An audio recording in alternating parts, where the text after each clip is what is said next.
Bharat Britain मुक्त व्यापार करारामुळे व्यापार, तंत्रज्ञान आणि परिवहनामधील कृतीशील सहकार्याचा मार्ग प्रशस्त झालाय, असं वाणिज्य आणि उद्योग मंत्री पियुष गोयल यांनी म्हटलंय। लंडनमध्ये इंडिया ग्लोबल फोरम 2025ला संबोधित करताना ते बोलत होते।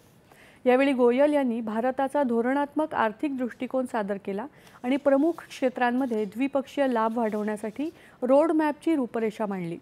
भारत ब्रिटन मुक्त व्यापार कराराचं रूपांतर परिवर्तनकारी आर्थिक भागीदारीत करण्याची भारताची वचनबद्धता त्यांनी अधोरेखित केली। या कार्यक्रमादरम्यान गोयल यांच्यासोबत ब्रिटनचे व्यवसाय आणि व्यापार मंत्री जोनाथन रेनॉल्ड्स सहभागी झाले होते।